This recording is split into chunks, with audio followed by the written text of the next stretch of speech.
Welcome, everyone, and thank you for joining us today for another one of the Spring Seminar Series presentations hosted by the Stavros Niarchos Foundation Center for Hellenic Studies at Simon Fraser University. My name is Dimitris Kralis. I'm the director of the SNF Center for Hellenic Studies, and I'll be moderating this talk if really there is a need for moderation. It might be a bit more informal. Before we begin, I would like to take this opportunity to acknowledge that this event is taking place at Simon Fraser University on Burnaby Mountain, on the unceded traditional territories of the Squamish, Tsleil-Waututh, Musqueam, and Kwikwetlem peoples. Now, I'm really pleased to present today's speaker, Dr. Aleksander Jovanović, former student of mine, but basically a very good friend. Dr. Jovanović is assistant professor of Mediterranean history at the University of Fraser Valley. He's, since he was my student, an alumnus of SFU, where he defended his doctoral dissertation in 2019 before turning it into a monograph titled Michael Palaiologos and the Publics of the Byzantine Empire in Exile, 1223 to 1259, a book that was published with Palgrave Macmillan in 2022. His current research project shifts from the Nicene state to the early decades of the successor state in Epirotes and the surviving works of Ioannes Apokaukos, the metropolitan bishop of Naupaktos. I'll leave it to him for what I think is going to be a very interesting presentation. Welcome. Yeah. Thank you, and thank you for the kind invitation to be here. It's always great to be back. This is the first time I'm actually talking at SFU ever since my thesis defense, so it's a great feeling to be back in a very different role. So I'm coming from around 50 kilometers east from SFU, so from the Fraser Valley and from the University of the Fraser Valley, which is located on the traditional and unceded lands of the Stolo people, that is the people of the river who have inhabited the Fraser River Valley since time immemorial. Starting with the talk today, we will try to carry it up a bit and see if we can speak to the manager and see if the medieval Romans could speak to their managers as well, and which alleys could they take to reach these managers to file their complaints to them or hide things from them. So today, I'll be focusing mostly on the exploration of the ways in which the provincial society in Epirotes, that is in Western Greece, responded to the imperial centralized administration's presence in the periphery to its own benefit or to its own advantage.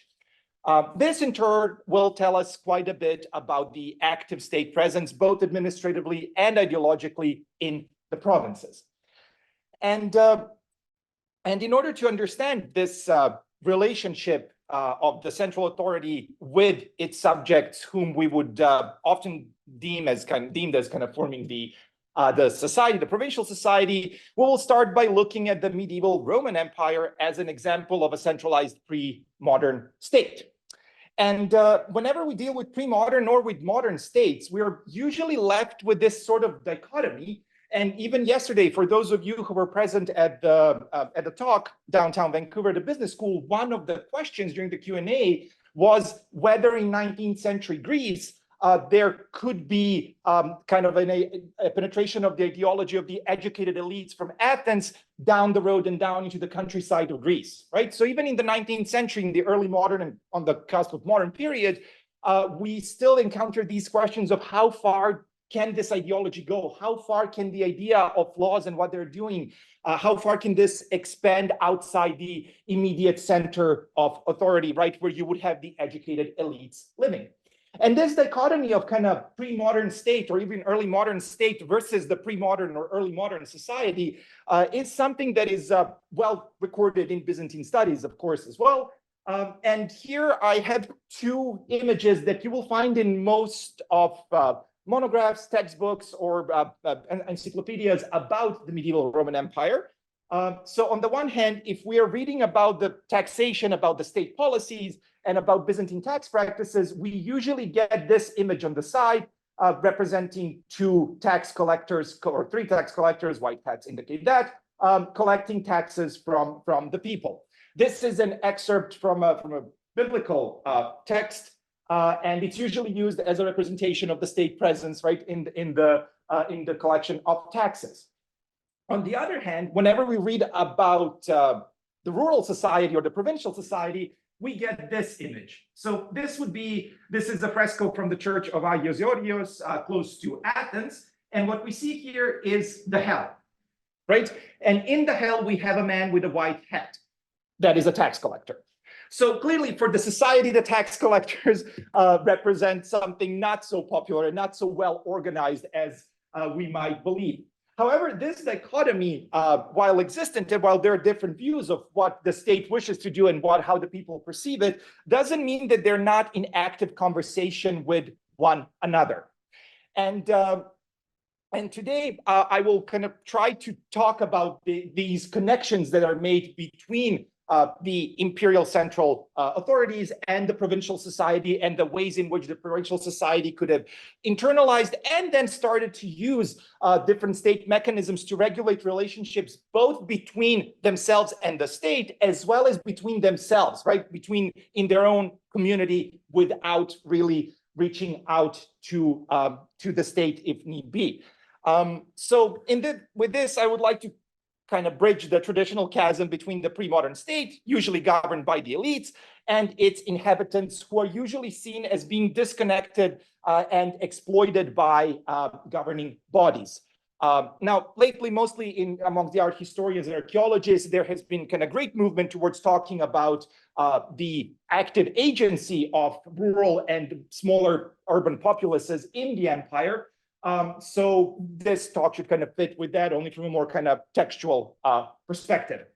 And so for today, then, I would like to start at least the dialogue about answering the question of how do people of the empire react to, deal with, and use the state mechanisms set in place to run the empire to their own advantage. And up to a point, can we see any distinctions between the urban and rural communities in their engagement with the central authorities? Now, before we start answering this question, clearly I'm not going to do a lecture on what is the medieval Roman Empire, but just briefly some basic ideas that we do have as a starting point when we think about the centralized medieval Roman state would be that the Eastern, that is the empire of the Romans, roughly from 395 to 1453, was a centralized state, and arguably the most centralized state in the Mediterranean throughout this period. The empire, as most of you know, was ran by an emperor himself or by the emperor and the so-called nobles of the robe, a modern term, but applied to the officials in the Roman Empire as well.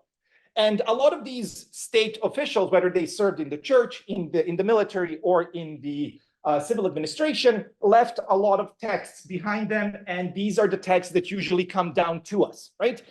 So these texts, though, usually come thinking of Constantinople, right? The capital city. Everybody goes to Constantinople. Most people whose writings survive are focused on Constantinople and have a very Constantinopolitan view of the whole empire and the broader world. So this led many scholars to argue that whatever is going on in the center does not really connect much with the lived realities outside the empire, and that the literary elites would sometimes offer intentionally these distorting mirrors of the Roman medieval state, right, where most people would not be actually aware of any sense of Romanness, any sense of kind of common shared values and identities. In the past couple of decades, this view has been modified quite a bit, both in Anglo scholarship and especially in Hellenophone scholarship, where provincial society has been explored to a greater detail. So one other obstacle we have when we want to deal with the provincial society and throughout the medieval period is that, unlike in Western European countries, for example, we do not have many archives surviving from the empire, right? So other than a few major monastic archives that we have that are usually located in the provinces that are very much connected to Constantinople through land ownership, we know next to nothing about what the archives looked like or what they could have contained, right, in the provinces. So we have to be a bit more creative when we are trying to see the extent to which the state could exercise its presence in the provinces and how the people could have internalized these practices and start actually practicing them themselves, sometimes even trying to avoid the prying eye of the state, as we will see in the talk. So this presentation then will address the doubts about state presence in the provinces in the case study of Naupaktos specifically, so a specific city, and the writings of a specific bishop by the name of Ioannes Apokaukos, whose letters, court decisions, and other writings provide us with a vivid window into the state operations outside major imperial centers, as well as into the world of the provincial society, which appears to be more willing to engage and mimic the practices of the central authorities than we would have maybe imagined. So let's start by looking at why Ioannes. So why Ioannes Apokaukos? Why are we going to talk about him? Well, first things first, his writings survive, right? They have survived and come down to us. So, it's not that we can choose from a lot. His biography, I will not go into greater detail, not that we know much more than this about him, but he was born sometime around 1155, and he found himself in Constantinople at some point, and he attended the Patriarchal School of Constantinople. Now, this is a very important institution, clearly in the center of the empire, that from around the later 11th, especially from the 12th century, has basically overtaken as a school the role of educating most of future bishops that would be sent around the provinces to be bishops wherever the empire would need them. And they were very closely connected to the central authority and to the imperial court, right? So the emperors themselves would oftentimes actually pick people who would go and be bishops around the provinces, most of them, again, graduates of the Patriarchal School of Constantinople. So there's a clear idea that there is an idea of uniformity that needs to be among the bishops that are going to be sent around provinces to do their ecclesiastic and some what we would call secular duties as well outside Constantinople. And so Ioannes Apokaukos is no exception to this rule. So he got into the school, he graduated from it. He was clearly not an unconnected person in the empire, as his uncle, Constantinos Manassis, was already bishop in the city of Naupaktos, where then Apokaukos was sent, and he served as a deacon and notary in the city, right? So he knows the city already from his kind of early days, from his early career, before he goes back to Constantinople, where he's promoted to the notary of the Patriarchate in Constantinople. So again, he goes back to the center of power after experiencing some provincial flavors of life, and then stays in Constantinople until around the year 1200. In 1200, he's sent to Naupaktos, and basically he succeeds the position of his uncle as the metropolitan bishop of the city and the region. And he stays in this position all the way into his very old age until around 1232, when he retires to a monastery in Epirotes, where he eventually dies. Now, as you can see, his tenure as the metropolitan bishop goes from 1200 to 1232. So to the most very clearly, he does experience the consequences of 1204. So he's not in Constantinople when the city falls. And he remains in Epirotes, and throughout his surviving opus, it is remarkable to what extent he tries to normalize everything that is going on.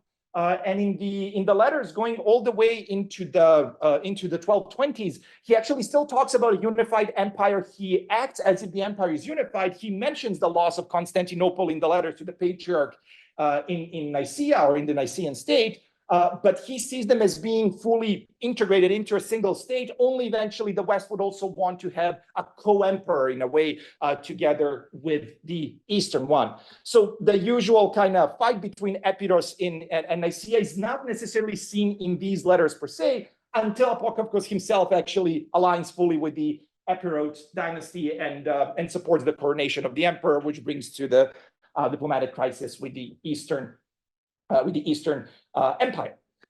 So But regardless of this, he remains one of the leading figures of the church in Greece. And again, he's a respected prelate of the church in the wider Roman world.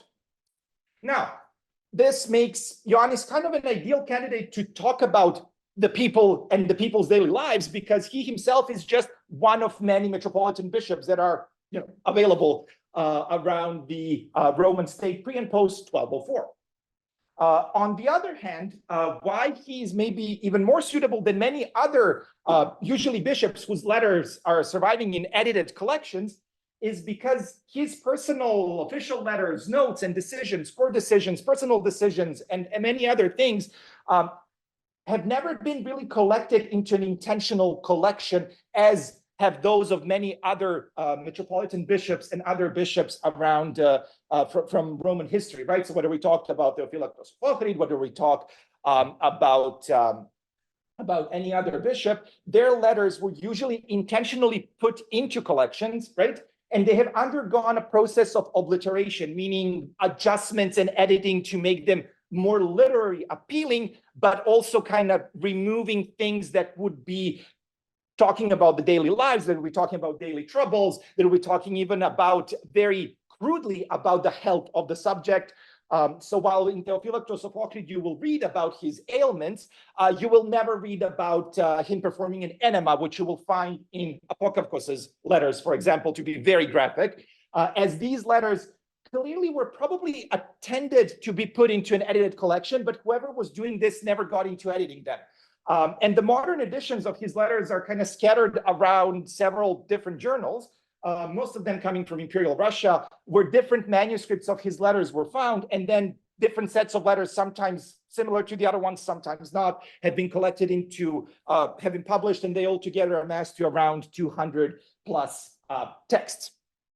So, other than his unedited character of the notes that we get actually people's names, addresses, occupations, and again, very crude details about daily lives and administrative practices. So in the empire, we see that he has a very large social network and that he corresponds with people all from around Epirotes as well as from around the Hellenophone world. So he talks to the Romans in Asia Minor, he talks to those under Frankish rule in Greece, he keeps writing and corresponding, he maintains a very, very wide network, right? Social network throughout his life.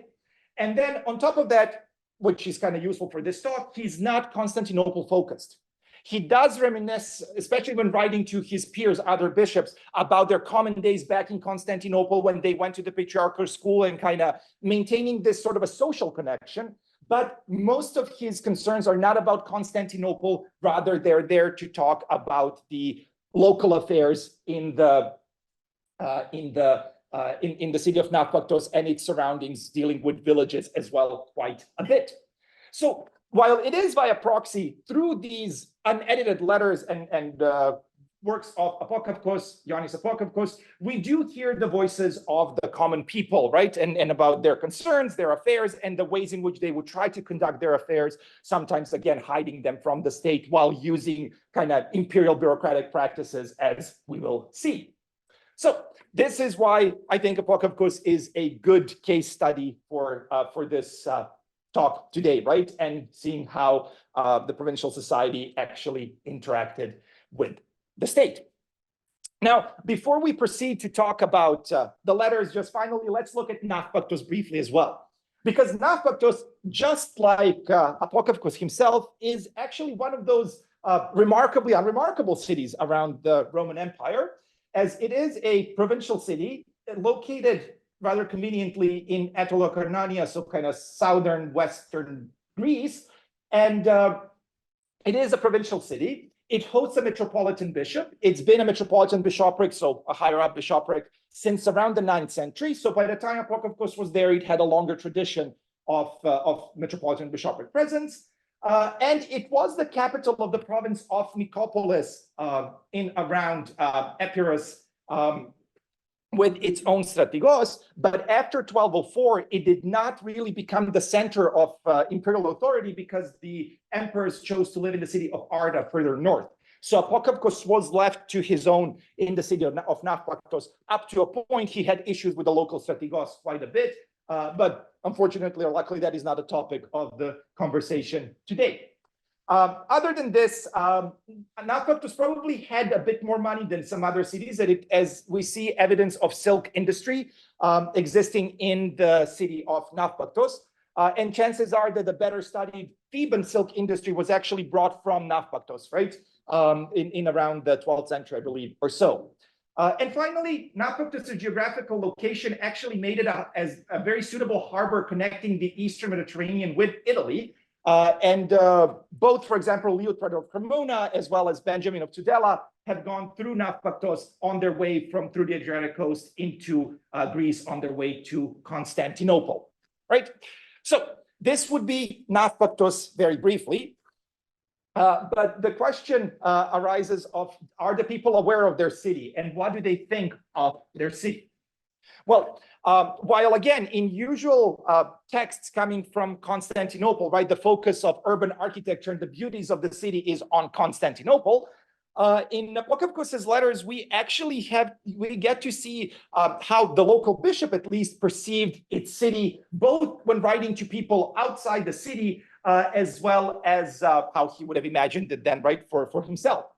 While clearly there is the topos, right, that people make the city and the polity of the citizens and all that, Apokaukos is quite detailed about the infrastructure and about the care for the infrastructure and the effects that the built environments have on the urban architecture of the city and how the people will perceive the city and enjoy specific commodities in this provincial city. So here we can start by looking at the example where Apokaukos, a bit annoyed with the metropolitan bishop of Thessaloniki, so a way bigger city, who wrote to Apokaukos at some point, probably telling him that his city is not all that great. We can deduce this from Apokaukos' response, who is claiming to the bishop of Thessaloniki that Thessaloniki might be bigger, but it's also built of mud. The houses look more like shacks and things like that. Unlike, to quote about their city of Naupaktos, Apokaukos writes or asks his Thessalonian colleague, and I quote, "Is not our entire city without mud? Don't I hear many say that our citizens are blessed because neither do their soles of their shoes become soiled when it rains in the winter, nor do they crawl in the mire like the mud-loving animals," unquote. Right? So clearly there is some local patriotism going on here. And while might maybe be an exaggeration, we do have surviving archaeological data about Naupaktos actually having quite a few of paved roads, at least in the upper parts of the city. And here you can even see a surviving bathhouse in Naupaktos. And in Apokaukos' writings too, we know that he was quite invested in building a bathhouse next to a church he was building, as were his colleagues in Naupatras and other cities around the year 1200, before and after 1204, actively building bathhouses together with their church foundations, clearly thinking about the cleanliness of the soul and the body as well. And then, while Apokaukos has his actions of local patriotism in action, we also see, because the letters are luckily unedited, that he's also procuring artisans to come to the city to work on specific buildings that he wanted to either renovate or build from scratch, right? And so, just as an example, here is a letter that he wrote to a friend who lived in Evia at the time post 1204, asking him to, and I quote, "persuade the painter Tir Nicholas, who is there in Evia, to consider us the citizens of the desert," being Naupaktos, and to work on the church of Panimitos for a wage, carefully and with nothing but zeal. Secondly, I would like to ask for a stonemason for the vestibules of the church, and everything that will be made from scratch need hewn stones for the doorposts and the floors," unquote.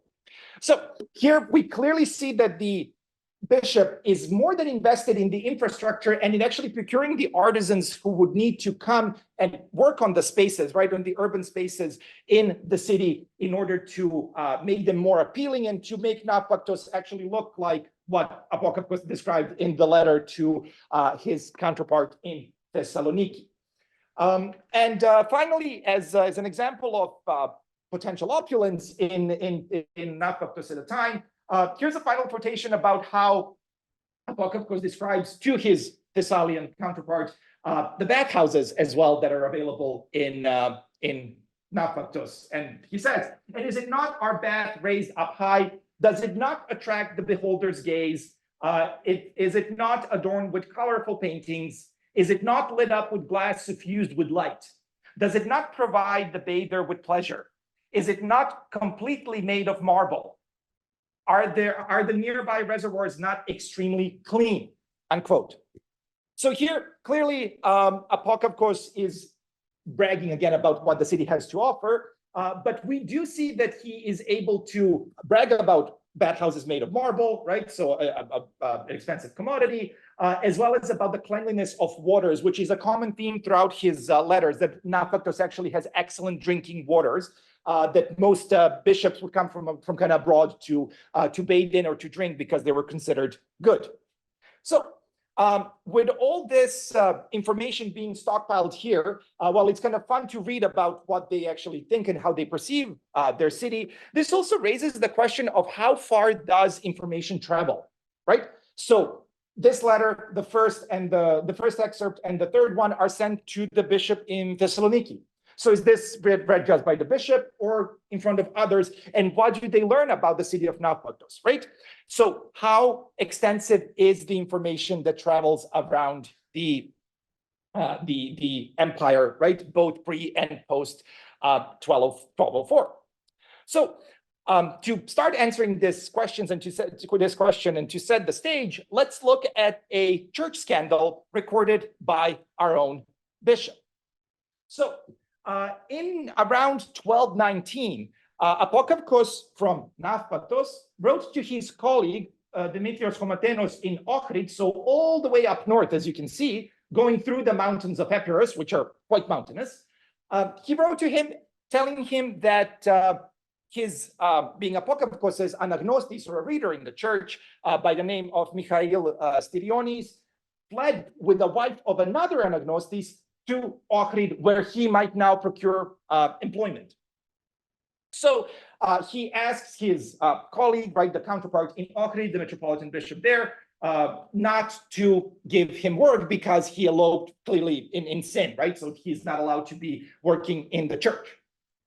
And then in another letter to the bishop of Dyrrhachion, a few years later, he mentions the same Michail Styrionis again, saying, "I heard that he is in Dyrrhachion now, do not give him work. And if possible, catch him and send him back to Naupaktos." So while this might not sound as particularly interesting, right? Okay, somebody eloped with somebody's wife, they went northwards. It is remarkable that Apokaukos is able to trace them, right? And while the anagnostics may look for work in Ohrid and Dyrrhachion, he necessarily has not done that yet. And yet Apokaukos is able to track their location, right?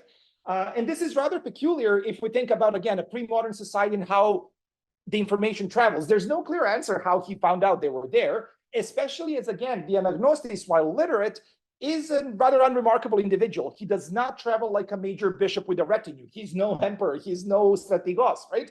He simply is traveling with a runaway wife, right? So they just look like a couple as any other would. And yet Apokaukos is able to get the information about their movements all across Epiros north to first Ohrid and then Dyrrhachion. So this little vignette serves us more so to appreciate the fact that information could travel and that it could travel rather deeply in terms of tracking people who had no special visual cues to recognize them in any way, right? So if this could happen with people, the question is, how far could this then happen with practices and with the things that a state would like to have delivered to these very people who were spreading the information about the location of the couple who fled from Naupaktos and lived in sin from that point on. So with this in mind, that information does travel and that actually it seems to travel remarkably well and accurately, I invite us to look at another case, this time located closer to the city of Vondica or Velas, which is located just north of Naupaktos. As you can see, the city of Vondica has its own bishop. And this bishop wrote to Apokaukos at some point, saying that a married couple, Euphemia and Theodoros Frangopoulos, filed for divorce and that they would like to split. However, the problem is that when the Frangopoulos brought the marriage contract, and we'll get back to that in a second, there was a signature missing from his wife. That is in the words of Apokaukos. I cite him here. O Holy Bishop of Velas and our brother in Lord, I have received your letter asking about the established marriage between Frangopoulos Kyr Theodoros and the daughter of Paradisiotis, Kyria Euphemia, because 7 years have already passed since the marriage agreement, and from there on, these people had not had love between them. They had not come together, nor could they coexist. And since the issue was to be dealt with locally before you and some others, according to the Venerable Comnenian Order, the marriage contract was brought forth by Frangopoulos, bind so to give in marriage Kyria Euphemia, in it a named signature of Paradisiotis is found and a sign of his wife, but nothing from the child, being the daughter Euphemia. So you ask if for this reason the marriage could be dissolved, right? So here we have a very peculiar petition. So on the one hand, the bishop already sets the stage for the divorce in what he names to Apokaukos, saying that the couple has not consumed the marriage in 7 years, that they can't coexist. So in Apokaukos' other writings, we see that this is already a reason enough for divorce. However, here we see another very, very peculiar thing happening. So there is a marriage contract, and this marriage contract is brought to the Bishop of Velas or Vondica by the husband, right?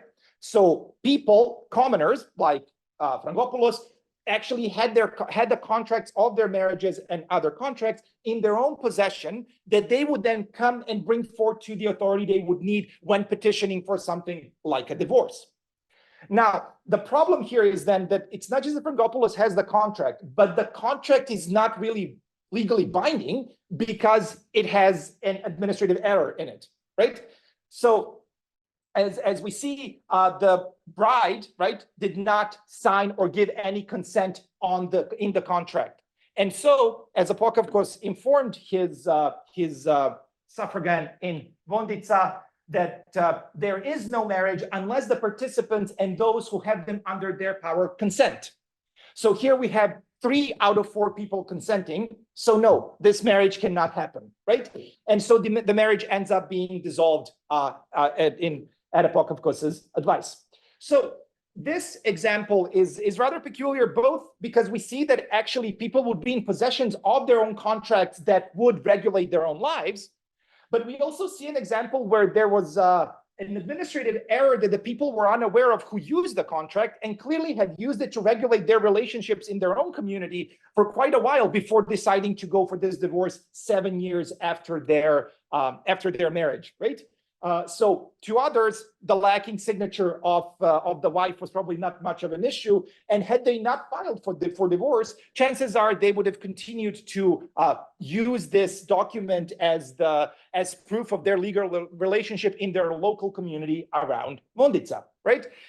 So it's a rather interesting case that tells us quite a bit about the ways in which the people started or would have adopted many of the state practices to regulate, again, their own relationships and not even to deal with the state, right? So they want the contract not because it's there to show the bishop that they're married or that they want a divorce once they don't want to be married anymore, but rather to probably show to other peers that they are married, that their offspring potentially could inherit and things like that, even though there is an administrative kind of error in the contract, and this in itself makes it invalid. So we see similar examples of people trying to procure these contracts, sometimes away from the prying eye of the state to regulate their relationships between themselves.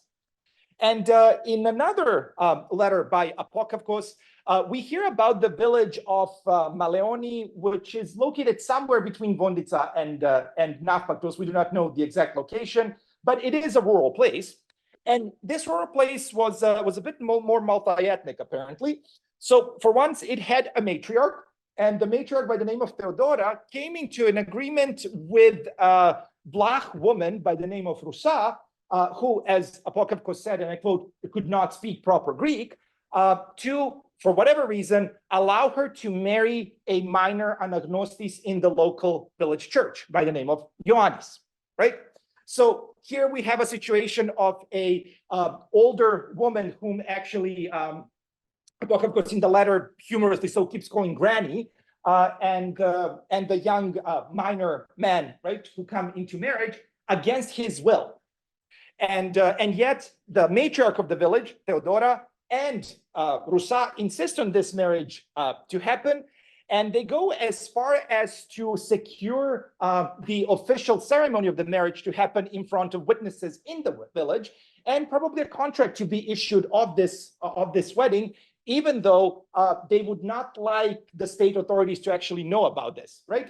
And so, as Apokaukos says towards the end of the tract, where he explains this whole situation, because eventually Ioannes does run away to Apokaukos, he says, it is clear from this that Ioannes, the anagnostis, was locked up for not accepting the agreement, right? So to be in marriage with Rusa, and that not one of the local prelates, having learned about the violence and the anagnostis' lack of consent, so again, consent is very important here, as in the previous case, wanted to officiate the holy sacrament of marriage.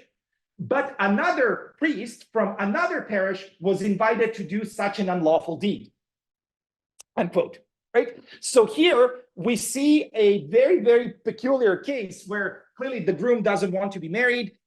There's no consent, and yet no priest wants to perform this ritual then, and yet they procure a priest from another community who could travel and officiate the marriage, so that officially they would have some sort of marriage happening for the local community, even though clearly they would not love the archbishop or the metropolitan bishop Apokaukos to learn about this, right?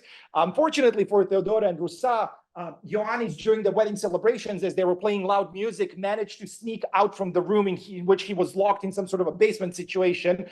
He fled to Naupaktos, where he managed to explain everything to Apokaukos, and eventually he was granted divorce. And as Apokaukos calls her, Granny, Rusa was left without a hubby. So while this case is rather peculiar and entertaining in itself, it is also, again, quite telling about the ways in which the provincial society, even a Vlach woman who couldn't speak proper Greek, according to Apokaukos, actually were willing to adopt the practices of the state or things that were dictated by the central authorities, like having proper marriage ceremonies and issuance of marriage contracts done in order to regulate the relationships, again, between themselves. Now, unfortunately, we do not know what the deal was for Theodora, the matriarch, to push for this so hard, but clearly there was some sort of a business going on between Theodora and Rusa, when Theodora was so adamant about, finding a corrupt priest who would come and officiate the marriage and then issue the marriage certificate to the couple without the consent of young Ioannes. So this case leaves us then with the question of, do we actually hear of these corrupt officials? Here we just see that they procured a priest from another community. We can label him and deduce that he might have been corrupt and got some cut, but there's no direct proof of it. But worry not, Apokaukos has us covered. So in yet another letter, this time in his hometown or his bishopric of Naupaktos, Apokaukos has to deal with another major issue.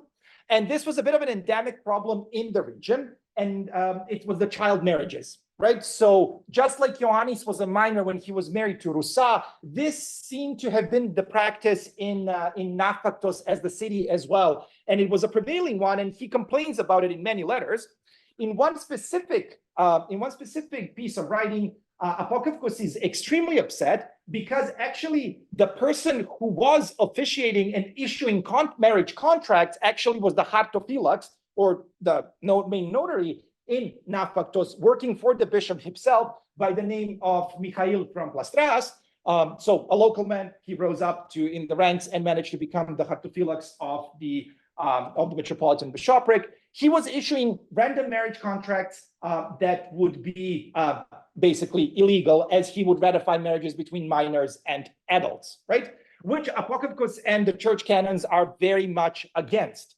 And to just quote one part of the letter where he rants very much against the Hartophylax Mihail from Plastras, Apokaukos states that the Hartophylax should believe only the statements of parents, but his own eyes.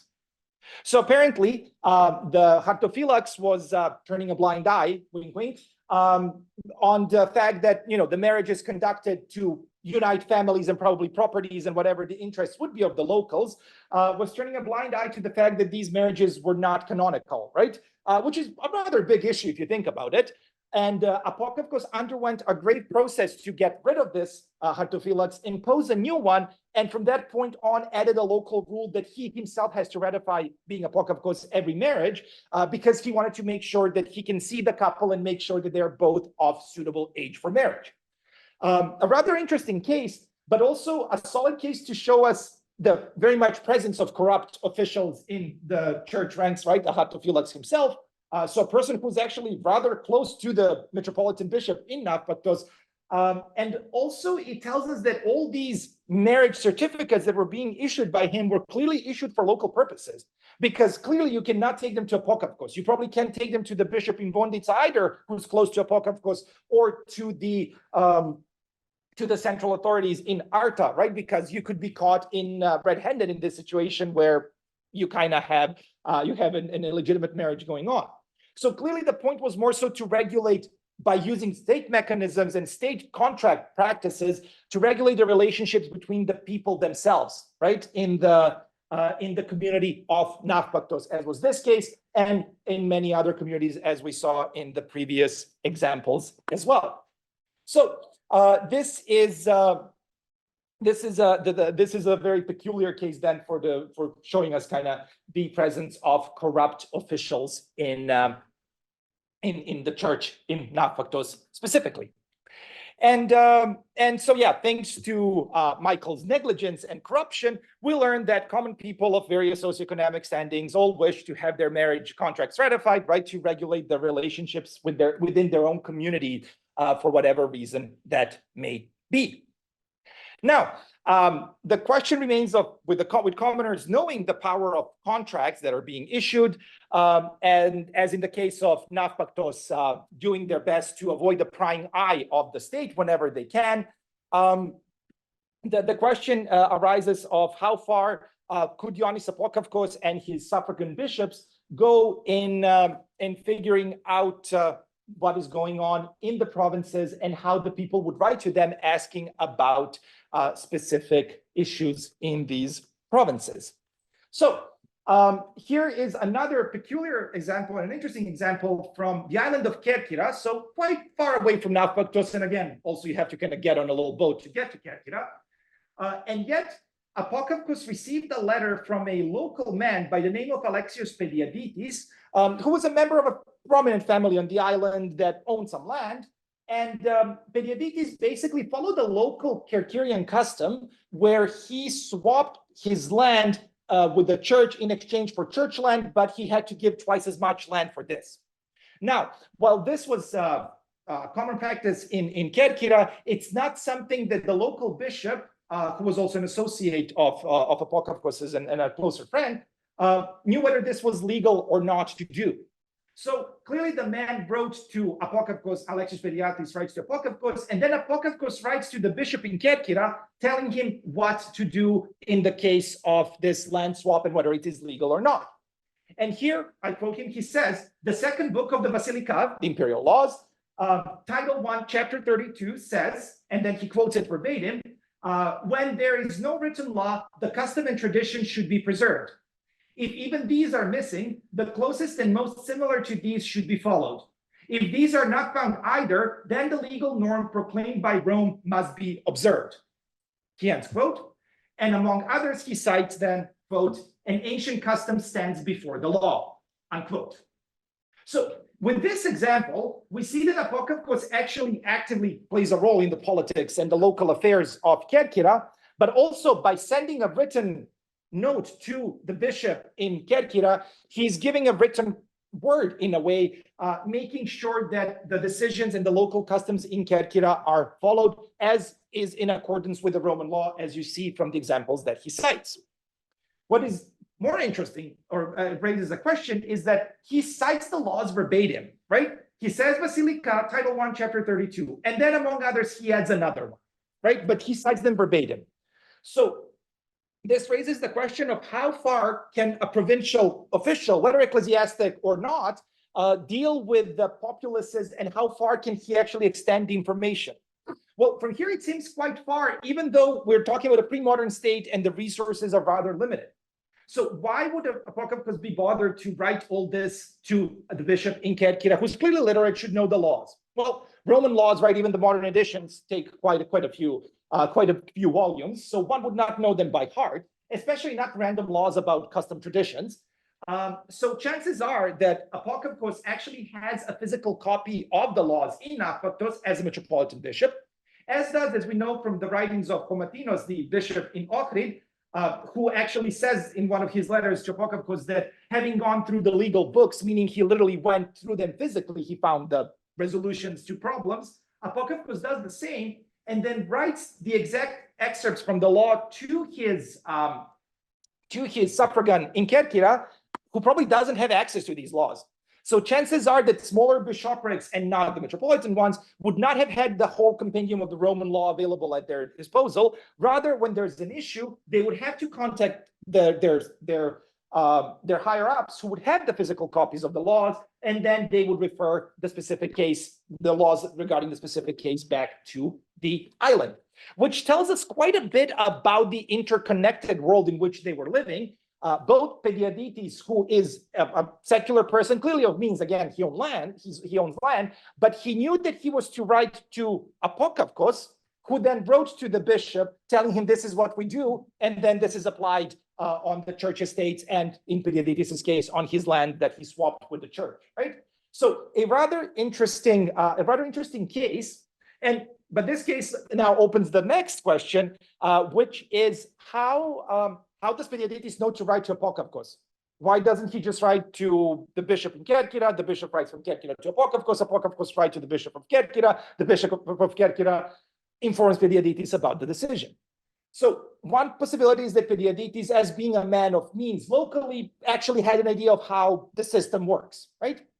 But another thing and a possibility is that actually he, like many other of his peers, did not know what to do, but then went to the local bishop to be provided with guidance on what to do with a specific issue. And with this, I lead us to our final example for today. And we will be talking about Sgouropoulos, Simeon Sgouropoulos now, who unfortunately was beaten up by a group of men who were trying to kidnap his daughter, as one of them wanted to marry her. Well, this is a rather unfortunate situation. The daughter was also married, so her husband was also beaten up along the way. Apokaukos witnessed this by chance. So Apokaukos from Naupaktos was visiting the city of Vonica, here again, or Vondica, Velas, and there he was sitting on a marble bench that he emphasized in the letter with his peer, the bishop of Velas or Vondica, and they were talking when this poor beaten man comes up and tells the whole sad story to the bishop, asking him, what should I do with this? So I'm all beaten up. My son-in-law is all beaten up. To whom should I complain? To whom should I go to seek justice? And Apokaukos tells us in the letter that the bishop of Velas exhorted the beaten Sgouropoulos to make an appearance and show himself before the all-famed and all-familiar protovestiarios of the mighty Komninos and explain the whole situation to him. So he's being directed to higher authorities in Arta, basically, go and file your complaint there. And upon the request of His Holiness, being the Bishop of Velas, my humbleness, Apokaukos, put down on the present parchment what we have heard and seen. So interestingly, chances are that this very text then would have been given to Zgouropoulos to take it with him to Arda, as with the witnessing of Apokaukos, who saw part of the thing. He didn't see the beating, but he saw the beaten man telling the story to the bishop. And so with this, he could go to the protovestiarios of the mighty Komnenos, being the person who claimed the imperial throne in the West at the time, and deal with the issue of being beaten up and his daughter potentially being kidnapped. So clearly, even with not knowing what to do and where to go for help, you would go to the local bishop, who, mind you, were sent there by the central authorities anyhow. And this continues post 1204. In a number of Apokaukos' letters, we have him begging the pretenders to the throne to send specific individuals as bishops to specific areas.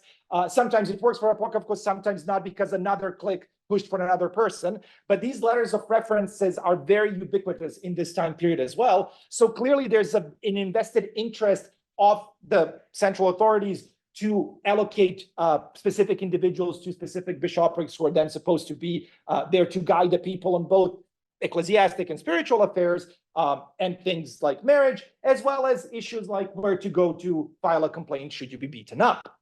So with all this, I hope to have kind of given you enough of a glimpse into the world of Ioannes Apokaukos in the provincial world of Epiros, where we see this kind of very active and interesting, first and foremost, but active provincial world, where people are very much connected with one another, and this interconnectedness and interdependence are seen on all levels of the society. So it's not just the higher ups who simply impose things on the people, but rather things that might be imposed originally will eventually be internalized and turned into something useful for the local community, right? Adopted and adapted to be something useful for the provincial communities that will now use the language of the state to regulate their own relationships locally.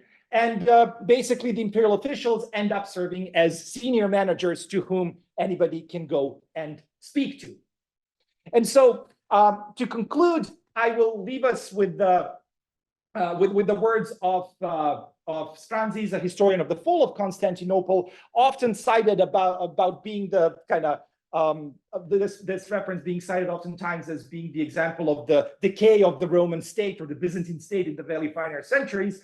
But as he said, but today, those who follow our affairs, being of the Romans, can see that our state does not need an emperor, a Vasilevs, but rather a manager or an economos. So with this in mind, I will like you to invite you to, when you think of this kind of sort of relationships, think of the state authorities as economy as well, and that people had the rights to engage with them and had the habit of engaging with them more often than not. Thank you.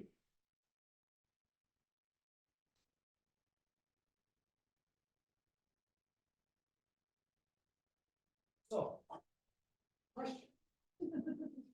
That was really fascinating. Thanks so much for coming up today. I'm curious about the child marriages and kidnappings. Are they strictly gendered? Is it just like girls who are getting kidnapped and forced in these situations? Or like, I'm wondering, right, connecting that to the weird marriage story and wondering how isolated this instance of a young man getting forced into marriage. That's an interesting question. I do not have a definite answer. So we have examples of both, and Apokaukos is not adamant about it being almost exclusively women who are being underage when they're married to men. It's also peculiar that if you look at the case here, I don't even need to, but there's also a matriarch of the village. So actually, the gender relations in the rural society are rather different from what we might expect by default, right? There's a woman who's in charge of the village, who's the head of the village. Chances are she's the biggest landowner in the region or in the village. And then she's regulating the relationships within the community, right? And then, yeah, Rusab clearly has something to offer of interest when this deal is being made, right? To marry her to young Ioannes. We hear of similar examples with kind of reverse kind of genders, right? So we hear of also, yes, girls being married that are underage to adult men. And usually this is around property. So the main thing that the deal is about is property exchange or some sort of dowry that will pass from one family to another. at least from what Apokaukos will let us know. So there's a few examples of those, and then a lot of other divorces are simply due to incompatibility of the spouses. So it's not child marriage of any sort. It's just that they would not have slept together for 2 years or so, that they would be granted divorce. Or in Apokaukos' world, it's surprising almost how easily it is to get a divorce. That's one thing that kind of surprised me personally when I came with my presuppositions about the medieval Roman kind of marriage and stuff like that, right? So yeah. There's so many broad but hot stereotypes in Western culture about the Middle Ages, and then also a whole set of broad stereotypes about the Balkans. Mm-hmm. And you'd think that the medieval Balkans would be a compound of stereotypes, but it's really, I think your research is really proving how untrue all of this. Yeah, there's other research has been done as well on showing this. Even if you look at research by Angeliki Laiou on northern Greece and specifically Chalkidiki, right, where the Athonite monasteries are, and Macedonia, you will find a lot of women landowners. You will find a lot of some men taking their wives' surnames as they would get married in order to kind of have land and stuff. So the evidence is there. We just need to kind of look for it, right? And yeah, but that's true, especially with the stereotypes. And again, I'm guilty. I came into this thinking of that, and then you see all this kind of diversity happening. Also, Apokaukos does have an interesting letter that he writes about the equality of the souls of men and women. And he's writing it to the empress at the time in Arda, claiming that some of the male monasteries need to be turned into nunneries because women need access to salvation as well. And this is not a common case in the provinces. However, back in Constantinople, this is an established practice. So here we do see a bit of a discrepancy between the center and the provinces, but then you see these centrally educated and centrally lived bishops, right, who go to the provinces. They gradually start imposing again the standards of the imperial state, basically, in the provinces by promoting these ideas such as the equality of the souls, right, and actively actually encouraging people to turn monasteries for men into the ones for women. That was great. I was sort of thinking, when you were talking about the patriarchal school, and also when you talk about sort of, urbanization and, and sort of the growth of provincial cities and, the vitality of provincial society in the Romanian period. It really puts the foundation of the patriarchal school in a new light. Would you say that maybe it's not so much about preventing the evils of Platonism and more about creating a uniform, a roughly uniform system of education for bureaucrats who go into these provinces and deal with, a kind of public and a kind of, a complexity of society that maybe was not there in previous. Yeah, for sure. I would definitely agree with that, and I think Michael Engels has agreed with this in his State and Society under the Comini. It's a book a lot about the patriarchal school and Alexius's reforms about it, and that's his main take from it, saying that this was a way to, yes, weaken the patriarch as well, because now the emperor has more of an active say in electing bishops, but also, yes, this means centralization of the practice in general, right? So for more on that, I would actually, that's the book to go to. I think he builds a very strong argument, and he uses Apokaukos amongst others.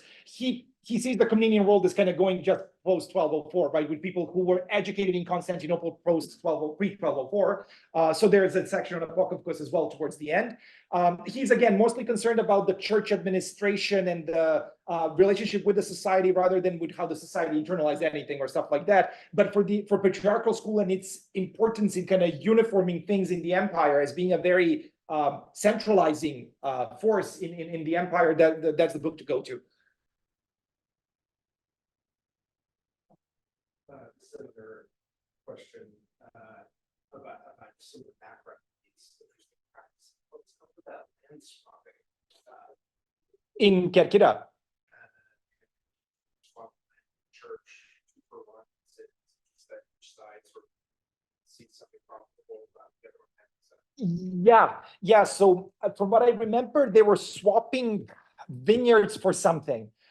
So clearly it would end up, you're not at loss once you do the swap, even though you kind of technically don't get as much land. But what it would happen, because church is the bigger landowner, chances are, they would give you less land that's more fertile or better for whatever business you're doing, and you would give them just double the amount of land. It doesn't have to be of the same quality, from what I remember from the letter. And this specific 2-to-1 ratio is a thing in Kerkira. And this is why the guy writes to the bishop down in Naupaktos asking, is this legit or not? Because I don't want to lose the land, eventually have it confiscated or being fined or something by the end, right? So this specific ratio is for Kerkira that I know of. I'm sure it exists elsewhere as well.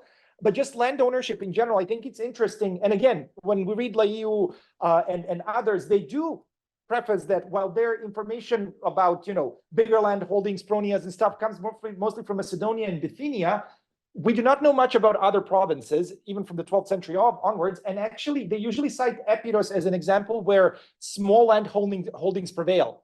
And in the world of Apokaukos, really, we mostly see of villagers owning their land. They're not pariki necessarily. There are church pariki here and there, doulo pariki and other.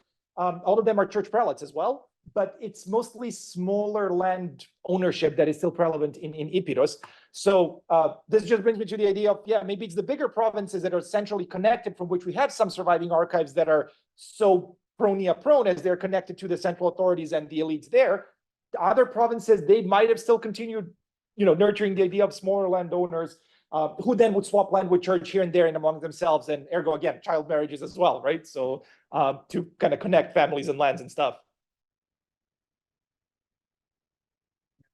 There is an online question from Mete. Oh, hi, Mete. This was a very interesting and engaging talk. Thank you, Dr. Jovanović. It was a pleasure to tune in despite the time difference. So he has two questions. My first question is about the idea of interconnectedness. You mentioned interesting miracle cases being brought to, I'm going to try to pronounce it. Going off this, what was the extent of mundane movement between the surrounding villages and not going to pronounce it in these writings? How closely linked does city and hinterland appear? And secondly, does Apokaukos, Apokaukos, yeah. I failed it. Separate the townsfolk from the villagers, both in how he responds to issues, but also in the vocabulary and labels he deploys when speaking about them. So remarkably, we don't see much of distinction. He names the places, so you can guess if it's a village or a city, but he tends to treat them equally. Now, he has a period, so he gets into conflict with the local strategos, who happens to be the brother of the emperor.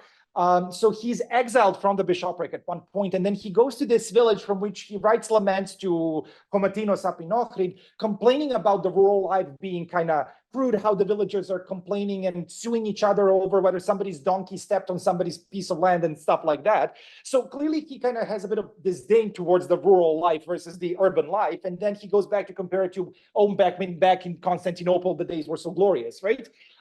In terms of kind of living around the patriarchal palace and patriarchal school and all that. However, he does not distinguish much between the urban and rural populaces, and rather you see them being rather integrated.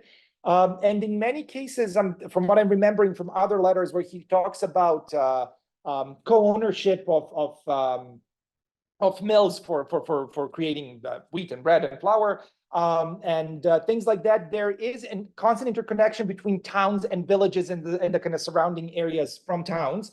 And people interact constantly, right? So they are quite interconnected in that way too. And also we see that urban populaces are aware of what's going on in the countryside. At one point, there's some sort of infectious disease spreading around with cattle around Naupaktos. So cattle is dying, and Apokaukos is being informed of that. So he's telling people in the city as well that cattle is dying, and also that if the stench of the rotten flesh comes into the city, they should start wearing masks as well as people are doing in the villages. Circa 20 people were wearing masks, and they were more obedient about it than I guess some people in 2021.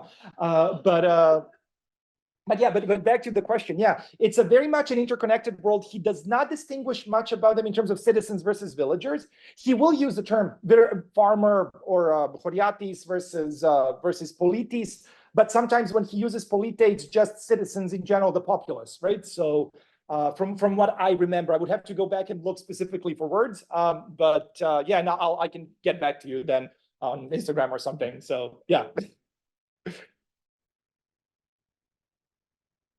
So thank you. That was exciting, especially for someone like me who is totally ignorant of many of the things that you said. So a couple of very simple questions. I'm not sure, or maybe a critical comment. I'm not sure whether I would translate the economos as manager. I understand that you're trying to familiarize or to bring what you're doing, for own times. And my question there is, what does economos mean in the context of, of the time? Yeah, and something else also related to that.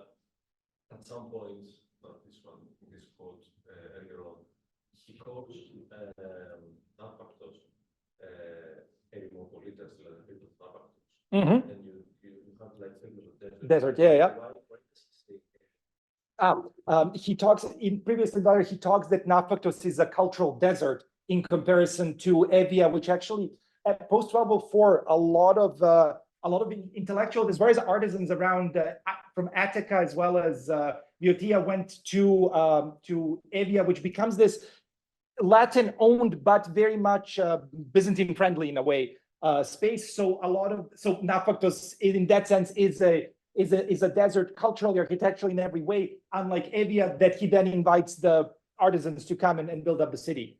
In that case, then, would infrastructure was something crucial for making a urban space or a civilized city? Which is different. Yeah. I mean, I would say both, but especially the point is, I think the civilized life or the civic life, right? It facilitates it, right?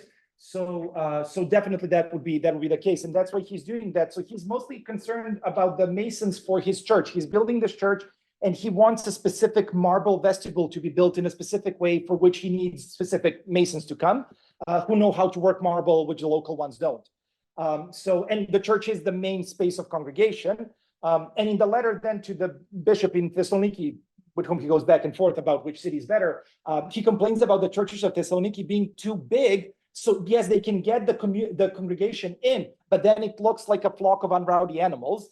Because nobody can hear what you're saying, versus in his ideal church, the voice carries perfectly, which means that he's caring about the auditive experience as well of what the polites get, or the polite get to hear, right, and to the message that is being delivered.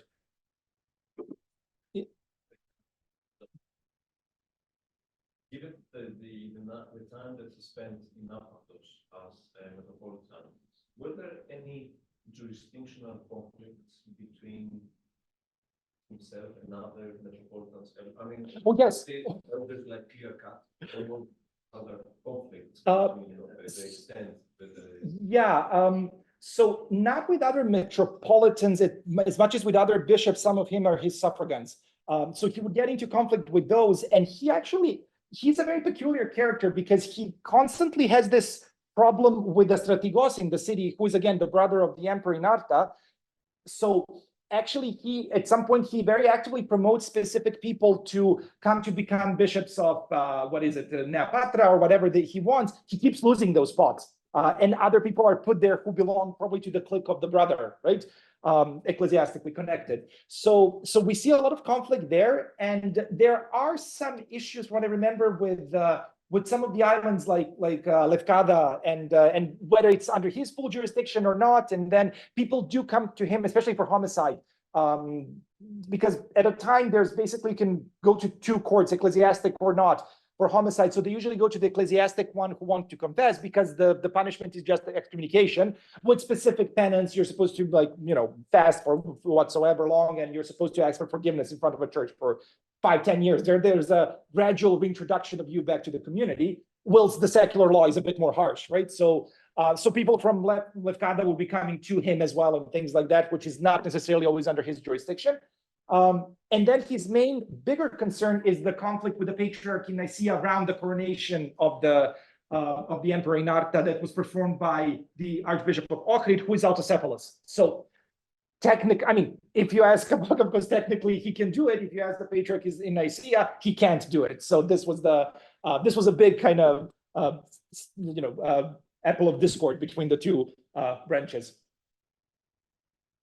Yeah, and for economos, I think it's a common translation for as manager in the Byzantine period. So an economos would be somebody, for example, in Apokaukos' case, in his letters, he would ask for an economo to come and regulate the lands of the church, right? So basically do the accounting and kind of mini surveying and stuff like that.